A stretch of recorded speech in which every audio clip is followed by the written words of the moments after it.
Assalamualaikum warahmatullahi wabarakatuh. Shalom, Om Swastiastu, Namo Buddhaya, salam kebajikan dan salam sejahtera untuk kita semua. Pada kesempatan kali ini, kami akan memaparkan hasil analisis kami yang berjudul Pengaruh Intensitas Bermain Game Terhadap Pola Tidur Mahasiswa Laki-laki Kelas 4A Informatika Angkatan 2023. Perkenalkan, saya Engineer Ramadhani bersama rekan saya Adwa Pranaja Widyadana akan mempresentasikan hasil analisis kami dalam mata kuliah Statistika dan Probabilitas. Semoga apa yang kami sampaikan dapat dipahami dengan baik dan memberikan gambaran yang jelas tentang penelitian yang kami lakukan. Langsung saja kita mulai dengan presentasi ini. Latar belakang dari penelitian ini berangkat dari fenomena umum di sekitar kita. Alasan kami memilih judul ini adalah, sekarang game tidak lagi sekadar menjadi hiburan, tetapi telah menjadi aktivitas yang banyak menyita waktu, terutama di kalangan mahasiswa laki-laki. Banyak game populer yang lebih diminati oleh laki-laki, sehingga intensitas bermain game pada mereka cenderung lebih tinggi dibandingkan perempuan. Namun, kebiasaan ini seringkali dilakukan hingga larut malam, yang akhirnya bisa mempengaruhi pola tidur, kesehatan fisik, hingga konsentrasi belajar. Karena itu, kami memilih fokus penelitian ini pada mahasiswa laki-laki kelas 4A Informatika Angkatan 2023 sebagai lingkungan yang dekat dan relevan bagi kami. Nah, pada bagian ini kami menjelaskan tujuan dari penelitian yang kami lakukan serta identifikasi masalahnya. Tujuan kami di sini ada dua. Yang pertama, mengetahui adanya hubungan antara intensitas bermain game dan pola tidur mahasiswa laki-laki kelas 4A Informatika Angkatan 2023, serta menganalisis apakah durasi bermain game per hari mempengaruhi durasi tidur per hari. Mengapa ini penting? Jawabannya berhubungan dengan identifikasi masalah di sini. Yang pertama, banyak mahasiswa laki-laki yang memiliki kebiasaan bermain game secara berlebihan namun belum menyadari dampaknya terhadap pola tidur mereka. Serta, belum diketahui secara pasti apakah ada hubungan signifikan antara durasi bermain game dan durasi tidur, khususnya di kelas 4A Informatika. Untuk metode penelitian, kami menggunakan pendekatan kuantitatif korelasional. Data dikumpulkan melalui survei menggunakan Google Form yang kami sebarkan kepada teman-teman laki-laki di kelas 4A. Karena data yang kami dapatkan bersifat ordinal, artinya data dibagi dalam kategori durasi seperti 1-2 jam atau 6-8 jam. Kami tidak menggunakan uji normalitas. Sebagai gantinya, kami memakai uji Spearman Rank untuk mengetahui ada tidaknya hubungan antara dua variabel durasi bermain game dan durasi tidur. Uji ini cocok digunakan saat data kami tidak berbentuk angka murni atau berskala rasio, tapi tetap bisa menunjukkan pola hubungan. Objek dan responden serta variabel uji korelasi. Objek penelitian yang kami gunakan di sini adalah mahasiswa laki-laki kelas 4A Informatika Angkatan 2023 dengan jumlah responden 18 responden, variabel X dengan rata-rata durasi bermain game per hari, dalam satuan jam per hari, skala ordinal berdasarkan rentang durasi, serta variabel Y rata-rata durasi tidur per hari dalam satuan jam per hari. Keduanya diikut dalam skala ordinal berdasarkan kategori waktu yang telah ditentukan sebelumnya. Hipotesis uji korelasi. H0, tidak terdapat hubungan yang signifikan antara intensitas bermain game dengan pola tidur mahasiswa laki-laki kelas 4A Informatika Angkatan 2023. H1, terdapat hubungan yang signifikan antara intensitas bermain game dengan pola tidur mahasiswa laki-laki kelas 4A Informatika Angkatan 2023. Uji yang kami gunakan di sini adalah korelasi Spearman-Rank. Pada slide ini, kami menampilkan distribusi frekuensi durasi bermain game per hari dari 18 responden. Terlihat bahwa mayoritas mahasiswa bermain game dalam rentang 2 hingga 6 jam per hari dengan masing-masing kategori 2-4 jam dan 4-6 jam. Diikuti oleh 5 responden atau sekitar 27,8%. Ada juga yang bermain game lebih dari 6 jam. Meskipun jumlahnya lebih sedikit, yaitu 3 orang, data ini menunjukkan bahwa bermain game adalah aktivitas yang cukup rutin dilakukan oleh sebagian besar responden setiap harinya. Sedangkan pada slide ini kami tampilkan data frekuensi durasi tidur mahasiswa. Sebagian besar responden tidur antara 4-8 jam per hari dengan masing-masing kategori 4-6 jam dan 6-8 jam diikuti oleh 7 orang atau sekitar 38,9%. Namun, ada juga responden yang tidur kurang dari 4 jam dan ada yang tidur lebih dari 8 jam meskipun jumlahnya relatif kecil.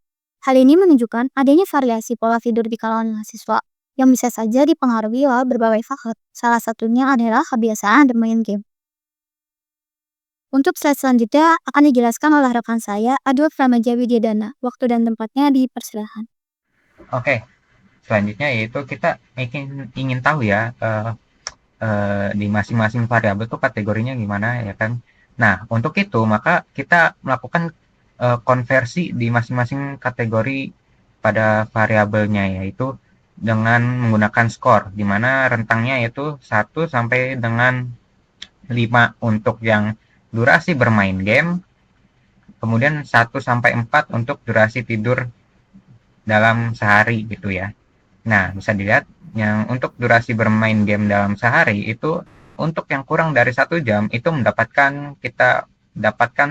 kita gunakan skornya itu 1. Kemudian yang 1 hingga 2 jam kita gunakan skornya itu 2. Kemudian 2 sampai 4 jam itu 3. Kemudian 4 sampai 6 jam itu kita tentukan jadi 4 gitu ya skornya. Kemudian 5 lebih dari 6 jam kita eh, tentukan menjadi 5 gitu ya skornya. Nah, kemudian untuk yang durasi tidur, untuk yang kurang dari 4 jam kita gunakan skornya itu 1, 4 sampai 6 jam itu 2, 6 sampai 8 jam kita gunakan skornya yaitu 3. Kemudian untuk yang lebih dari 6 jam kita masukkan skornya yaitu 4. Oke, lanjut. Nah, setelah kita konversi tadi ya menjadi dalam bentuk skor, kita ingin coba mengetahui gitu ya berapa rata-ratanya. Nah, untuk rata-rata variabel X didapat yaitu 3,22. Kemudian untuk rata-rata variabel dari variabel Y gitu ya, didapatkan hasilnya yaitu 2,5 dari perhitungan yang sudah kita lakukan. Oke, lanjut.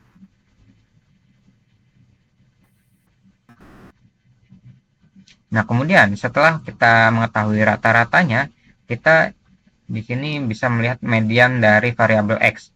Setelah kami hitung, median dari variabel X itu didapatkan hasilnya yaitu 3. Kemudian untuk median variabel Y didapatkan hasilnya yaitu 2,5. Oke, lanjut. Nah, setelah kita melihat mediannya, kita ingin tahu gitu ya modusnya di masing-masing variabel itu seperti apa. Untuk yang durasi tidur bisa dilihat pada diagramnya. Di situ terdapat yang paling tinggi itu ada 2, yaitu tidur 4 sampai 6 jam dan juga tidur 6 sampai 8 jam. Di mana masing-masingnya itu memiliki 7 responden ya. Nah, untuk yang tidur 4 sampai 6 jam tadi bisa dilihat berarti skornya yaitu 2 ya, dan tidur 6 sampai 8 jam itu skornya 3. Nah, kemudian untuk yang durasi bermainnya, yang paling tinggi bisa dilihat di situ ada 2 ya, yaitu ada bermain 2 sampai 4 jam dan juga yang durasi bermainnya 4 sampai 6 jam. Nah, bisa dilihat ya di situ. Kemudian selanjutnya kita next.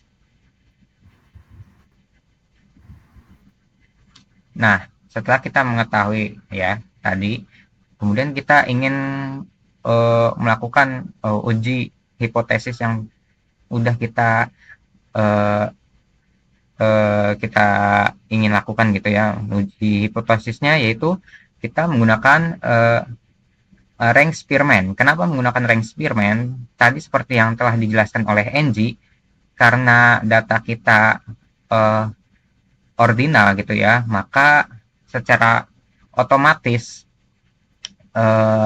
datanya itu tidak berdistribusi secara normal.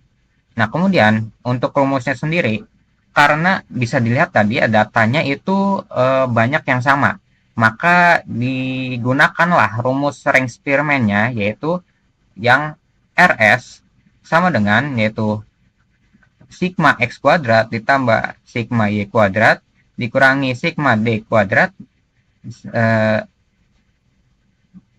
kemudian 2 akar X 2 akar sigma X kuadrat dikali sigma Y kuadrat. Nah itu adalah rumus yang akan kita gunakan. Nah, dengan alfa yaitu sebesar 5%. Nah, untuk mencari itu, eh, kita diperlukan beberapa perhitungan juga, yaitu sigma x kuadrat ya, dimana untuk menghitungnya kita bisa menggunakan rumus, yaitu n pangkat 3 dikurangi n per 12 dikurangi sigma tx, sama halnya dengan sigma y kuadrat, yaitu n pangkat 3 dikurangi n per 12 dikurangi sigma ty. Nah, untuk mencari tx dan juga ty-nya seperti apa? Nah, untuk mencari tx dan ty-nya kita menggunakan rumus, yaitu t pangkat 3 dikurangi t per 12. Nah, langsung saja kita lihat hitungannya.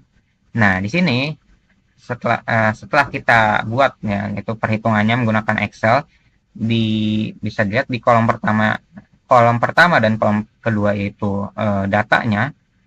Kemudian untuk kolom ketiga dan kolom keempat, yaitu skor X, yaitu yang tadi nilai yang telah kita konversi gitu ya, dari 2,42 sampai 4 jam jadi angka 3 dan seterusnya sampai bawah. Kemudian yang skor Y-nya juga yang misalkan yang 6 sampai 8 jam itu menjadi skornya 3. Nah, setelah kita konversi di kolom yang ke 5 dan 6 gitu ya, itu kita mencari rank.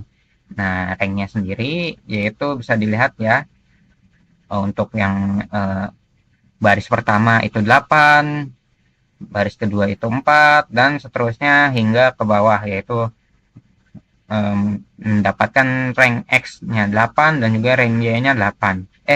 Rank Y-nya 6. Kemudian D. D ini merupakan rank X dikurangi rank Y. Nah, di situ bisa dilihat ya hasilnya. Yang baris pertama D 8 dikurangi 13, hasilnya min 5, dan seterusnya sampai ke 8 dikurangi 6, hasilnya 2. Nah, kemudian kita mencari D kuadrat gitu ya. Nah, berarti dari nilai D kita kuadratkan gitu ya. Nah, di situ terlihat hasilnya baris pertama 25 hingga ke bawah ya, hasilnya yaitu 2 kuadrat yaitu 4. Nah, di total maka didapatlah hasilnya sigma D kuadrat, yaitu sama dengan 761,5. Oke, next. Nah, setelah mengetahui sigma D kuadratnya, kita lanjut menghitung yaitu sigma TX. Bagaimana caranya? Yaitu kita melihat dari masing-masing skor itu berapa frekuensinya gitu ya. Di sini untuk skor 1 di durasi bermain game gitu ya, itu terdapat 2 gitu. Dimana 2 itu berarti TX-nya 0,5. Terus sampai ke skor 5 dimana jumlahnya ada 3 gitu ya. Nah, itu berarti TX-nya hasilnya 2. Nah, TX ini kita jumlahkan, didapatkanlah sigma TX, yaitu sebesar 24,5. Sama halnya dengan variabel Y gitu ya. Kita lihat di situ untuk skor satunya berjumlah 2 ya, frekuensinya sama, berarti TY-nya menjadi 0,5. Kemudian yang skor 2 itu jumlahnya 7 ya, cukup besar. Di situ TY-nya menjadi 28 dan seterusnya sampai skor keempat. Nah, di total kemudian didapatkanlah sigma TY-nya yaitu sebesar 57. Oke, lanjut. Nah, setelah kita mendapatkan hasil dari sigma TY dan juga sigma TX, kita bisa menghitung yaitu sigma X kuadrat.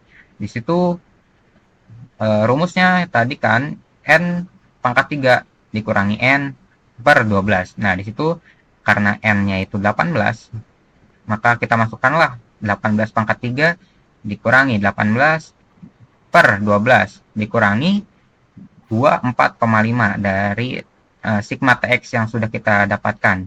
Hasilnya yaitu 460. Sama halnya juga dengan sigma Y kuadrat. di mana hasilnya menjadi 427,5. Nah, setelah kita dapatkan semua hitungannya, kita masukkan ke dalam rumus range Spearman-nya. Di situ berarti 460 ditambah 427,5 dikurangi 761,5 per 2 akar 460 dikali 427,5. Didapat hasilnya yaitu 0,1420. Nah, itu merupakan hasil dari uji range Spearman-nya. Oke, lanjut. Nah, kita kemudian mencari R tabelnya dari alfa yang sudah kita tentukan yaitu 5% atau 0,05 dengan N-nya itu 18, maka didapat hasilnya yaitu 0,472. Nah, kemudian RS-nya yang tadi sudah kita hitung yaitu 0,1420. Nah, maka karena RS itu lebih kecil dari R tabel, maka H0 diterima. Artinya ini tidak ada hubungannya ya antara dua variabel yang sudah kita hitung tadi. Oke, saya kembalikan ke Angie. Oke. Untuk kesimpulan, tidak ada hubungan yang signifikan antara durasi bermain game dan pola tidur mahasiswa laki-laki 4 tahun informatika 2023 dalam sampel ini. Walaupun ada kecenderungan bahwa semakin sering main game, maka durasi tidur semakin sedikit, data tidak cukup kuat secara statistik untuk mendukung hubungan itu. Walaupun begitu, bukan berarti kebiasaan tersebut tidak berdampak. Kita tetap perlu sadar bahwa bermain game hingga larut malam bisa mempengaruhi konsentrasi, kesehatan, dan bahkan performa akademik. Sekian presentasi dari kami. Terima kasih banyak atas perhatian dan kesempatannya. Jika ada pertanyaan atau masukan, akan sangat terbuka untuk berdiskusi. Terima kasih.